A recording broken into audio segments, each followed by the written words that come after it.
What is up, guys? Welcome back to the channel. So today I want to show you guys something that I picked up. I've been wanting this for quite some time. I've just been saving up money throughout this year and was able to pick up a set. Got lucky that someone was actually selling them brand new for way cheaper than what they were going for retail, but had to jump on it. As you guys know, in the past I actually had endless brakes on my S2000. I did a couple of videos on it. They were really great compared to stock, but evidently I got rid of them. I actually was borrowing them from my buddy Richard, so thank you, Richard, for lending me the BBKs, because they are worth a lot of money. But that's because I was parting out. That's the reason why I decided to buy them. I returned them, and anyway, I still have the car, and you guys know this, that been with me for a while. I kept the S2000. So what we're gonna do today is show you guys the next level of modifications for this car for phase 2. They're not endless brakes, unfortunately, but they are BBK nonetheless. And let's just get right into it.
These are the Stop Tech trophies. They're gorgeous. 4-pot, very big, and they're nickel plated. Let's get these out here. I wanted these for a while since I've seen the pictures online. They're just so pretty. They're actually really shiny and clear. The ones I've seen online almost look like a raw finish. This one's actually a lot shinier in person, but it's something to appreciate. My buddy Alex actually has the same kit on his wide body Jace Racing S2000. I've made a couple videos on his build, just never got into completing it, which I do regret, because everything was kind of done progressively, but I just didn't have time to go over to the shop and link up with him to see how everything was put together. But he got the same brakes on his car and he loves them. Everyone that I've talked to who has the Stop Tech trophies love them. But I had to get these the minute I saw them. As you can see, 4-pot. They look really big that they can actually be a 6-pot. But man, they are pretty. Another thing I gotta show you guys are the 2-piece rotors. They come in this box right here, this big Stop Tech box. Really cool. Really legit. The kit comes with 2-piece rotors, 2 calipers, the brake pads, and you know, surprisingly it came with the stainless steel lines. So brake line kit for AP1. Fortunately he did have AP1, so this is for my car. I guess AP2 might be slightly different. So thank God I waited to buy the lines, because I was gonna buy them. I didn't know they came with the kit. And these are the brackets. Really nice, high quality stuff, guys. And again, I wanted something that's gonna last. I wanted something that's proven effective on the track. I wanted something really nice, you know. This just something that you have to look into. Most cars, you don't need this for tracking. I definitely don't need it for my car since it's mostly stock. But I always loved having BBK. The ISF that I had factory OEM BBKs. The TSX I put Brembo BBKs on there. You know, it's just something I always wanted. Any car guy wants big brake kit. It just looks so good. It's gonna perform even better.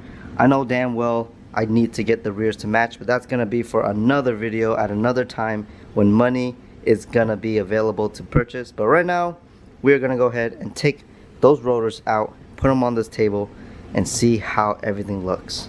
Here they are, guys, the rotors, really big. They're about 13 inches or 328 millimeter, 330 something millimeters.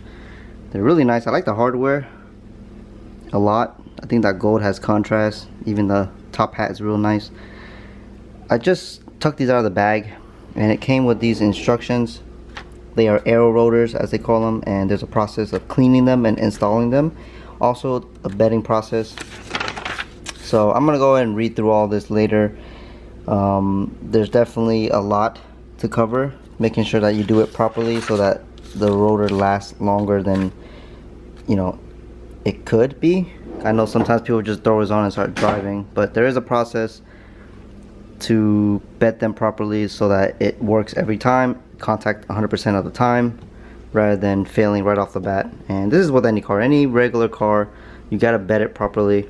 So we'll go into that in another video, but they look fantastic right next to this. So the only one thing I have to say is I want to make sure these are coated with ceramic coat. I want to make sure these are protected.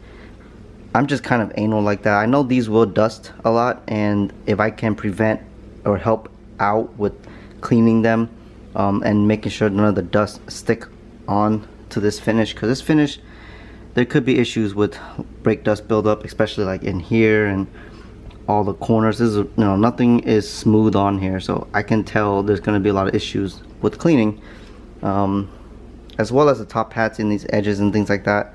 I want to keep as much of the brake dust off where I can just spray water on it for the most part and it'll come right off. So what I'm going to end up doing is ceramic coating it. This channel is not foreign to ceramic coat. I always buy ceramic coats with everything that I own. I just think it's just a better option to coat them. It's a crystallized silica coating, like wax, for your car and your parts. Every brand is different. Not every brand is the same. Some of them are falsely advertised as ceramic. If you want a legit one, make sure the bottle is glass. But anyway, I've been using Geon rim. I use it on my Mugen MF10s. I use it on the Endless brakes, and I even use them on my T37s when I had it on the ISF.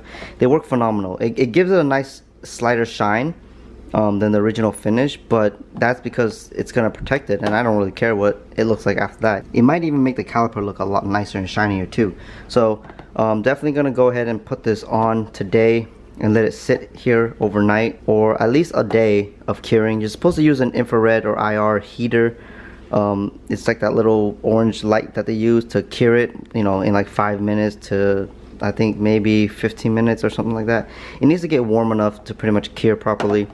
In this case, I'm just gonna coat it and leave it here in the garage. It's really warm right now. It's probably like 88, 90 degrees in the garage. I'm really sweating behind this camera. But like I said, we're gonna coat this. I'm gonna put you on a time lapse so you can see the process. But these are gorgeous. For anyone who wants the trophy kit for the S2000, I do recommend it. It's gonna be one of the best upgrades you can possibly buy.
Alright guys, so just put the first coat of ceramic coat on there.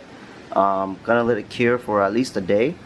12 hours should be alright since it's so hot in the garage, but it needs either 24 hours dry time or use an infrared lamp to, you know, speed that up. But I'm not in no rush to put this on the car, so it's looking pretty good.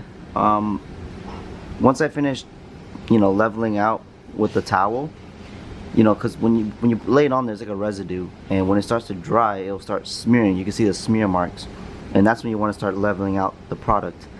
It does take out, I would say it take out most of the coating, because you're gonna lay it on heavy anyway.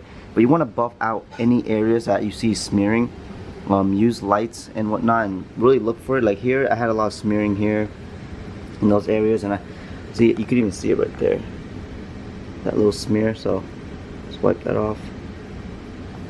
You want to take that off, or else when it dries, it's gonna show off, and it's gonna not come off after that. So you gotta be very diligent in your cleaning and your buffing, and especially for the front part of the caliper. That's what's gonna be seen the most, and I want to make sure that's evenly coated and protected. So we're gonna go back in another day and finish coating this, and yeah, then we'll start putting it on the car. So I can't really rush this job. I want to make sure that everything is coated properly, you know, to have optimal protection, because when I do get brake dust on this and I do wash the car, I want it to be easy to remove those dust, and not having to use heavy cleaning agents.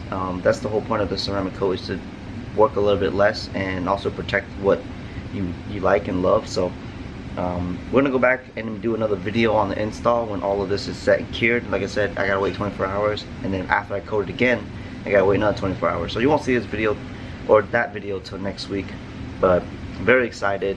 These brakes are really nice. I hope you guys stay tuned for that install. Gonna go do a walk around or a walkthrough of the install this time. I don't think I did that with the endless brakes as much. It's gonna be fun. You know, I want to see how well these things stop, considering, you know, my car is mostly stock, but having that extra bite in the front in any occasion, it's more ideal than none. So stay tuned, and I'll see you guys on the next video. I hope you enjoyed this video a lot. I'm trying to keep things a little bit more cinematic. Hope it's really grasping your attention. You know, being a creator and YouTuber, you want to make sure your audience is enjoying the content as well, and not so much just vlogging and talking non-stop about nothing. And I don't really see the aspect of that. I think that really kind of set me back a little bit.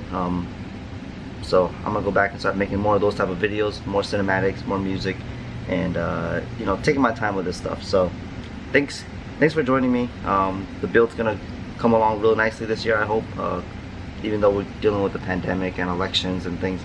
But I'm gonna slowly, you know, enjoy this car, mod it slowly for those who are wanting an S2000 or currently have one and want to change it up, and you know, maybe have a more visual feel of what someone else is doing in their build, rather than just what you see online and all these, you know, expensive parts or crazy like fast parts and all that stuff. So I'm trying to document everything I do now that I am getting into the modding of the S2000. So it's just better for you, better for me. So yeah, enough talking. I'll see you guys on the next video.